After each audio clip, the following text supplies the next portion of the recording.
तो कहते हैं कि अब निकल जाए, लेकिन ये नेत्र आशा लगाए बैठे हैं कि वो आएंगे, वो हमें दर्शन देंगे। हे सखी, प्राण कंठ चलिया।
प्रहसितम प्रिय,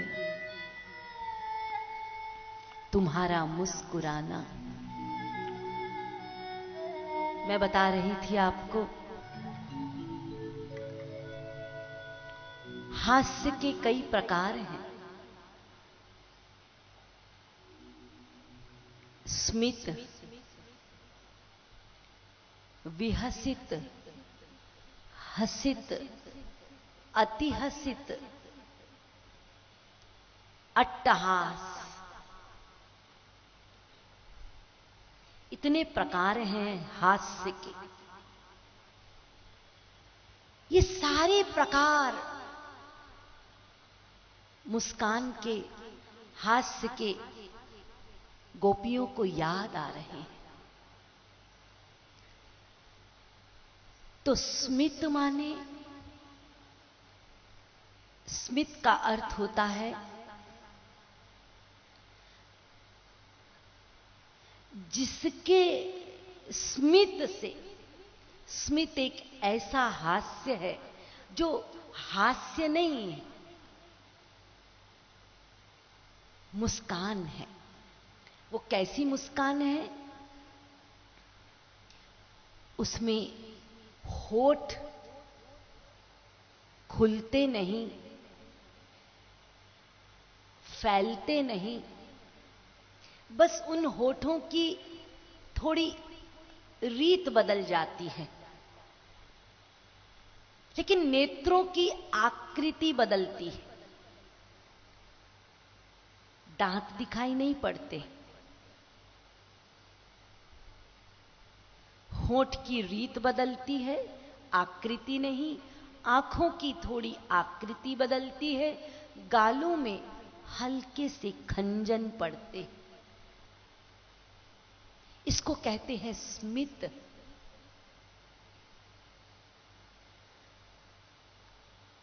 अरे वैष्णव लोग तो चित्रपट में ही अपने इष्ट का स्मित देखते हैं तो विभोर हो जाते हैं। फिर ये गोपियां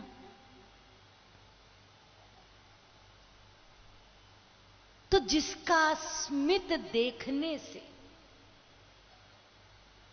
हमारा अहंकार चला जाए, वो है स्मित। हम सद्गुरु के पास गए, उनके समक्ष भावुकता युक्त खड़े हैं, परंतु भीतर भीतर देहाभिमान है, अहंकार है, बड़ी गंदगी है। और गुरु के समक्ष गए, लेकिन सद्गुरु के स्मित ने, सद्गुरु के स्मित मात्र से हमारे भीतर जो उस क्षण गंदगी थी, अहंकार था, गंदी बातें थी, सब खाली हो गया। सद्गुरु ने एक बार स्मित दर्शन कराया, बस देखा, सिर्फ देखा, नेत्रों की आकृति कुछ बदली, कुछ ऐसा बोले कि मेरे हो तुम। होठ की रीत बदली, जो स्मित बना, और उसके दर्शन मात्र से हम खाली हो गए, खाली हो गए। वो गंदे विचार ही ना रहे। और जब वहां से लौटे तो जो गंदे विचार थे वो तो चले गए, और याद रहा तो गुरु का स्मित याद रहा, याद रहा तो उनका दर्शन याद रहा, याद रहे तो सिर्फ गुरु याद रहे।